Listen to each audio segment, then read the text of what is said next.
Hello, my friends. How are you? Welcome back to another episode of the Mental Corner podcast, the show where I bring on guests from all different backgrounds to talk all the things mental health. I am your host, Harry Potvin, and today I have the absolute pleasure of being joined by Tom Paladino. Tom is a humanitarian and a researcher in scalar-light energy. He's using his research and findings to try and make a difference in the world by providing the right education and the right tools to help restore optimal health and improve people's quality of life. Tom was a blast to have on, and I really want to thank him again for coming on and sharing this stuff with us. And before we get into the episode, I just wanted to, send love to everyone listening because, man, it's been a weird 2 years, honestly. I saw some friends that, I hadn't seen since before the pandemic even started, and it didn't really sink in until I was getting ready to go see them that it's been 2 freaking years since I've seen them.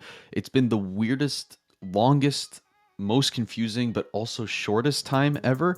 So I just wanted to send love to all of you because, man, this is weird, and I hope you're all doing well and trying your best to stay level-headed in all of this nonsense. Now, before we get into the episode today, guys, you know the drill. If you're listening, please like, comment, share, subscribe, give 5 stars if you're on that podcast platform. Share with someone who might want to hear this episode. It's a really great one, and I can't wait for you to listen. I'll talk to y'all very soon. Have a great rest of your day. Peace.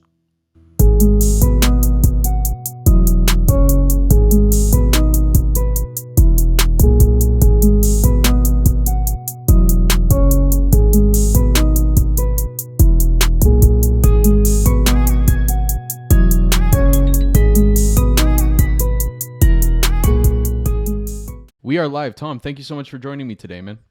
It's a pleasure to be here. Hi, Harry. So my biggest question for you after doing all the research and everything, how does one even get into the work of scalar energy? You have to have a desire for this type of research. I've always had that desire in my life to research. It's a labor of love. It's something that you really have to desire and follow through. What's the follow through? It's a lifetime of work. Any science, any specific application, you could spend a lifetime. You could spend your entire life pursuing that if you will, that new approach to science or some discovery that you've made. I've made many discoveries, and I'm proud of my research. But I'll be the first one to tell you, it's not a hobby. This is not a part-time job. It's work. Right. And how did you get onto it? What was the first time you were like, oh, there's something here? Nikola Tesla, the great inventor, sparked my imagination. As a youngster, I was reading about Tesla, and I knew he was on to something. He was just an incredible mind. And then it eventually occurred to me he was no longer working with electricity. Many of his inventions were scalar energy inventions. He was able to do incredible things with scalar energy. Notably, you can control matter. You can control the physical universe with scalar energy. So it's a tool that will provide us mastery over nature, mastery over the physical universe. And I've come to appreciate over the years of working with scalar energy instruments just how indeed they control molecular forms. They can control compound, an element. They can control a toxin or a pathogen. And it's crucial to understand that this is not electricity. It's a different branch of physics, scalar energy physics. And the world will eventually embrace this new technology, this new physics, and we will derive many benefits from this science. Mm-hmm.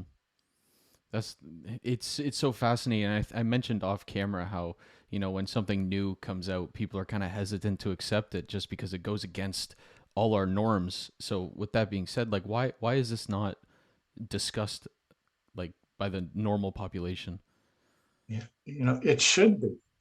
And I would just attribute it to the fact that people just don't know. Now, back 100 years ago, during the day of Nikola Tesla, there was an active suppression against his research. You might say, well, why would that be? It's a technology that is so efficient that can be used on a broad scale application that it really is a threat to the existing paradigm, to the existing business paradigm. In other words, this new technology, scalar energy, will make obsolete the existing technology that we're using throughout the world. So that's the intimidation. Should it be widely discussed? Yes. I'm trying to promulgate that notion. This is that for that reason we have this discussion today. It's catching on, but it's going to take some time. Right. Yeah. So how are your machines that you have able to capture this scalar energy and transform it into an energy that we can use? I believe my approach is unique. The instruments are custom built, so I have unique results. And with that said, I have discovered that scalar energy is the intelligence that holds together matter, meaning it's the molecular bond. Everything has an atomic bond, a molecular bond. There are chemical bonds that hold together matter. And we might describe those as ionic bonds or hydrogen bonds or some type of atomic force, call it what you will. That is an intelligence, that's an instruction. And what I've discovered is scalar energy is that instruction. So we might describe something, say, as a hydrogen bomb that holds together a virus. But the intelligence, the actual non-physical instruction is scalar energy. So by manipulating scalar energy, you can break down the hydrogen bonds of a virus. Right. Where do you get this scalar energy from? My instruments essentially capture it from the sun and the stars. That's the beauty of scalar energy. It's all around us. It's universal. So what I forecast for the future is that we will harness sun energy, star energy, and we will, in so doing, be able to use that energy to power the world. I have a miniature power plant, so to speak. I don't necessarily have to create scalar energy. It pre-exists. I simply manipulate it. I simply use it to my benefit. Right. So it's like it would be a resource that just never it Yes. never ends. This is what Tesla proposed. Tesla had scalar energy towers, and he was able to deliver scalar energy by way of a wireless transmission. He was able to illuminate objects at a distance. And he did it from this star energy, this energy from the sun. So Tesla was onto this new type of energy, scalar energy, and he demonstrated that it could be used to provide power for various functions. Well, imagine that. You no longer need to rely upon an electromagnetic grid, so to speak. All you need to do is capture star energy. What does that mean? It's free energy. It's energy from the stars. And this is where Tesla was going. And he was suppressed. He was Right. suppressed. And you don't even need that much land to build stuff. I mean, Yeah. you got instruments in your house. Yes. Yeah. Yeah. Interesting. And that's the beauty of what I'm doing. My laboratory could provide quantum healing for the world. You don't need a rather extensive infrastructure. I don't have an extensive infrastructure. I know what I'm doing. So I've miniaturized my approach. Now, Tesla had a tower that was 160, 170 feet tall. I don't have the funds for that. So I've miniaturized my Tesla tower, so to speak, and I'm providing this quantum energy anywhere in the world. And I do so, it's a wireless transmission.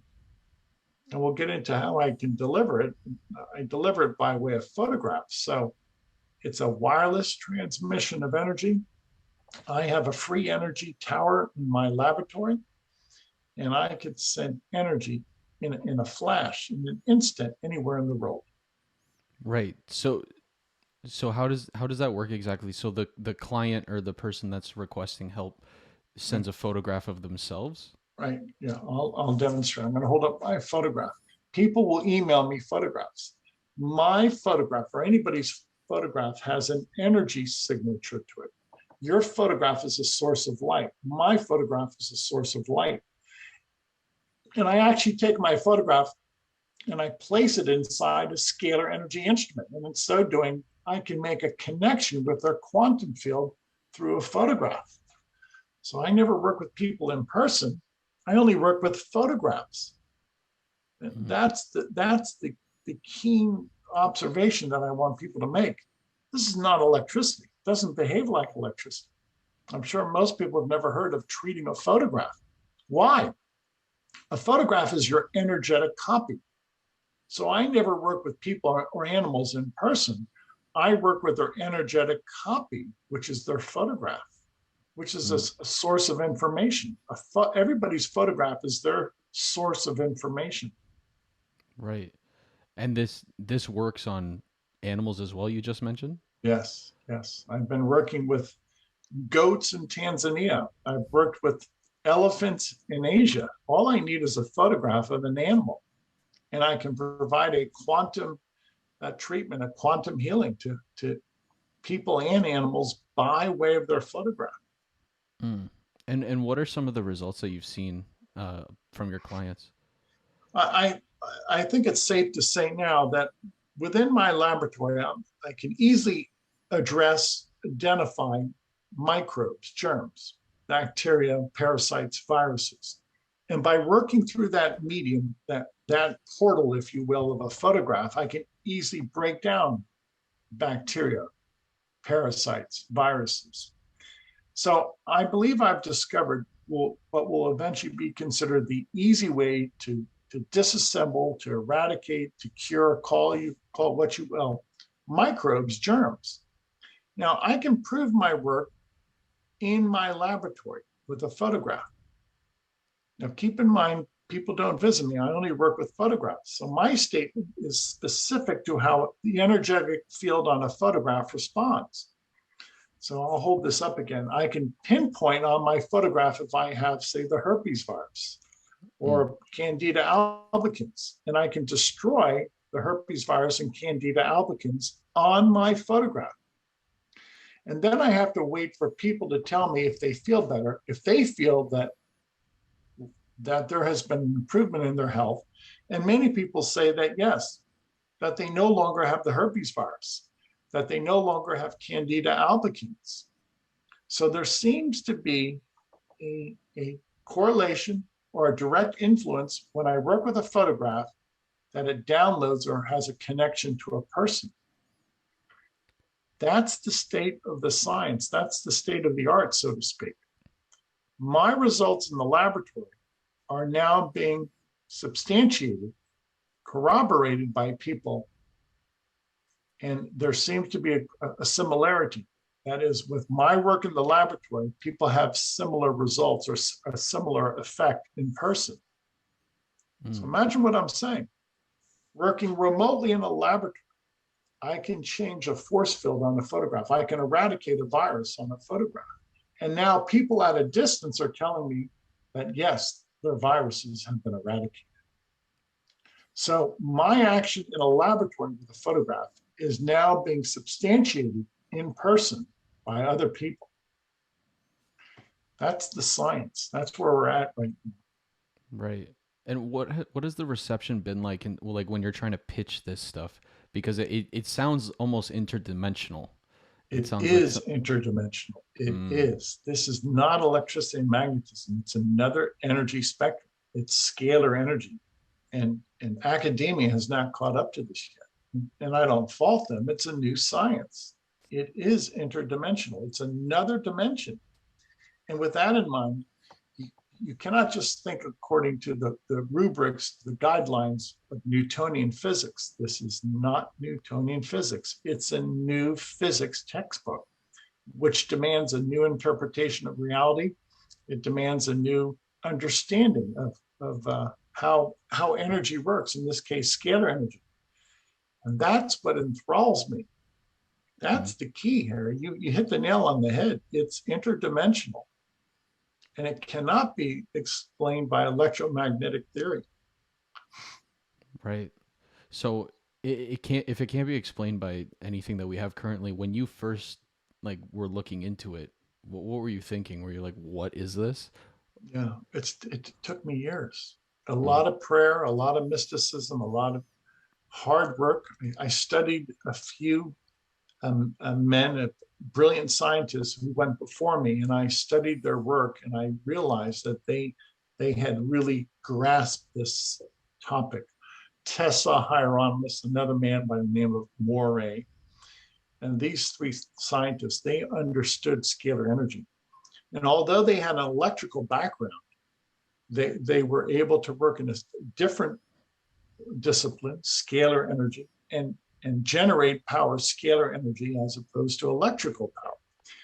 So the point being, there is a similarity, of course, between the two energies, but they are distinct. They are distinct disciplines. And I'll once again recall those three men, Tesla, Hieronymus, and Morey. Those three men really gave me the education that I needed. What they've done is unparalleled. You might not read about them in academia today, but if you look for their notes, and some of their books are for sale, you will discover an interdimensional physics, as you put it. It's not electricity. And what those three men discovered, Tesla, Morey, Hieronymus, they're just brilliant. They're just, the three of them deserve a Nobel Prize. Man. Now, in terms of like mental health and mental wellness, how would scalar energy impact that? I believe this star energy, this energy from the stars, I believe it's divine. I believe it's directly from the Creator. It's a first cause from the Creator, from God. And with that statement, I believe scalar energy has the ability to heal, emotional healing, psychological healing. And I don't consider myself to be in any way adept in psychological healing, but I believe the energy in and of itself is corrective. To give you an example, some people, after I've worked with them, they say that their brain waves have been balanced, or their chakras have been balanced. Others tell me that they're much calmer, that they have a greater sense of charity towards their neighbor. Others say that it's opened up a new way of thinking for them. So, some people, let's just face it, they're in a psychological rut. And I have seen so many times that scalar energy has served to lift people out of that psychological rut. Now, how does that happen? Well, that's too lengthy of a discourse for us to get into now, but I'm saying that this energy is a download or an afflatus that will serve to correct the conscious. That we can, in the future, rely upon scalar energy to correct our phobias, to correct our vices, to correct our thoughts. I've always said that scalar energy will be a pathway to mental health in the future. It is interesting. I think the conversation around like the third eye and spiritual awakenings, I think it's gaining more momentum now, just because we're becoming more socially aware. It's just fascinating because, like we've mentioned this whole episode, like it's not something that we're taught per se. You're right. You're absolutely right. Right. It's the day is coming. I've been at this now for close to 50 years, and 50 years ago, it was hard to find somebody that you could have a fluid conversation with. Now that's changed. Now many people realize that we have chakras. Many people realize that the pineal gland has a specific and profound function. Many people are starting to believe in autosuggestion, perhaps the ability of clairvoyance, which is to me a scalar energy function. All of these things are just starting to unfold, and the new paradigm is coming forth. It's really a communication paradigm. We're leaving, if you will, the smokestacks and the steel mills behind. We don't need that anymore. Once you're working in an information field, you don't need necessarily the brick and mortar. Okay, the brick and mortar serve to build the information system. Scalar energy is the information system. Now, I'm going to go back to an analogy that I had with Tesla. Tesla was able to power various objects with his tower, his scalar energy tower. And he did not need electrical wires or substations. He did not need to drill for oil. He did not need hydrothermal turbines, if you will. How did he do it? He simply harnessed scalar energy from the sun and the stars. So what does the future portend? It's a future in which we will not need factories, and we will not need to drill for oil. and we will not need an expensive infrastructure. The stars are the power plant of the future. You don't need wires because this energy is everywhere. Anywhere you want to broadcast or if you will, dictate the placement of scalar energy, so to speak, it's already there. The infrastructure is already there. You don't need to build a factory. You don't need to build an expensive infrastructure. So the infrastructure of the future is that of a communication infrastructure, a scalar energy structure that will make life much, much easier. It will solve many of our problems. Right. It seems like the easiest way. If there's a way to harness the energy from stars and the sun, then why wouldn't we just revert to that? If we want what's best for, the planet long term and people long term. I concur, and that day is coming. We will learn to harness this star energy and power the world. We'll do it at pennies on the dollar. There's no pollution to scalar energy. It's safe. You have an unlimited supply of energy from the stars, and it's going to change society. This invention, scalar energy technology, will change the world. Man. Yeah, I mean, on that topic, like you've mentioned it in previous stuff that you've been on.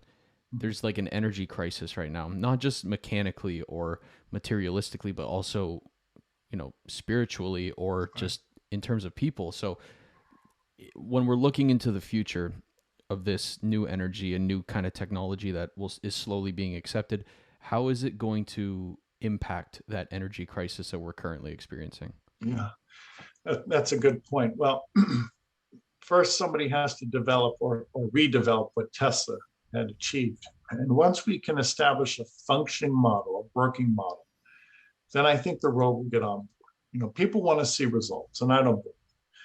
And if we can just demonstrate that we can illuminate objects at a distance, then that will be the beginning of the end of the energy crisis. The energy crisis, let's face it, we've gone to war over oil. There has been bloodshed over oil, over resources. What do I propose? Scalar energy makes everything affordable, so to speak. And what we used to have to fight for, oil, oil will be obsolete. Oil essentially will be obsolete in the future. We will not need it as a source of power. So what do I envision? This is a paradigm shift. It's a new way of living. And we're going to become very acquainted with this non-physical energy. See, one of the drawbacks of our energy paradigm, it's physical, and it leaves a chemical residue, and it's dangerous. Scalar energy is non-physical. There is no chemical, there is no residue, there is no carbon footprint, and it's unlimited. When you're working with oil or nuclear power, there's a limit. When you're working with the stars, it's unlimited. There's no limit. Now, if this is futuristic, so be it. But keep in mind, over 100 years ago, Tesla had scalar energy towers. He was producing clean energy from the stars. He was illuminating objects at a distance. There was no drawback. There was no health risk. It's already been done. We simply have to retrace Tesla's footsteps and once again learn how to power at a distance with scalar energy, with this clean, infinite energy. Well, even if you want to look further back, correct me if I'm wrong, but wasn't he studying the energy emitted from the pyramids or something? I could be wrong about that. I know he had a wide range of interests. I don't know about the pyramids in specific, but I will say that many pyramids, according to their geometry, harness scalar energy. And that's one of the marvels of many structures, including obelisks. A pyramid many times can collect scalar energy. You'll have if you will, an environment in a pyramid or an obelisk that exceeds that that is what would be considered from just atmospheric scalar energy. And that concentration of scalar energy, then you'll observe different phenomena by way of pyramids or obelisks. Right. Yeah. So even if you want to look all the way back, whoever, I don't want to say the wrong date, but however long the pyramids were made, they had something going on. So, Yeah, yeah. They collect scalar energy. That's undeniable. I've understand that sometimes rodents have been found in a pyramid, and they're desiccated, but they haven't corrupted to the point of turning into dust. And many people think that the scalar energy in a pyramid will serve to preserve, say, a rodent that strayed into a pyramid. And there's merit to that. So it's a different environment in a pyramid. You're not subject to chemical decay in the electromagnetic environment as you would in a scalar energy environment. And for that reason, there is a process of mummification, or you could say that rodents that have been found in pyramids, the rate of decay is different from that of an electromagnetic environment. it's so fascinating. Now, It really is. yeah, like you've been in this for, you said 50 years, you've been studying this. Looking forward now, what do you think the ceiling is for this kind of energy? I don't I don't think that there's any limit. And the reason I say that, I go on record, the stars of the universe are powered by scalar energy. And if you look at our universe, what gives us light, energy? The stars. So if we're really tapping into star power, then it's unlimited. If scalar energy, which powers our stars, is the fundament of our universe, then we've tapped into what Tesla would call the wheel work of our universe. And that's true. This is the first principle, the first cause of motion, of energy, of time, scalar energy. And if that's the case, we become masters of the universe. Whoever will control scalar energy moving forward will have mastery over physical matter, and then ultimately mastery over intelligence and other considerations. So I go on record by saying that scalar energy is a first principle. It's a direct emanation from God. So if you control scalar energy, you will control the universe. Man, it's just a casual ownership of everything.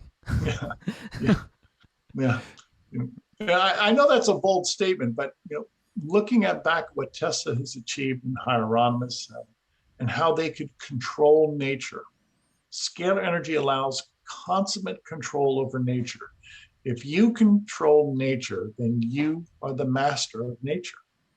And I know that's a profound statement, but I stand by that. If you can control scalar energy controls nature, then you control nature. Right. Have you ever put that to the test in terms of like with vegetation or nature as in whole? Like I know you deal with people as clients and animals like goats, but have you ever done it on like biodiversity? I have many times. Around my home, I treat plants and I treat trees with scalar energy, and I see how I can download nutrients into trees and into plants, and that the trees that I'm working with show a what I would say a very vibrant color, and their growth seems to be enhanced.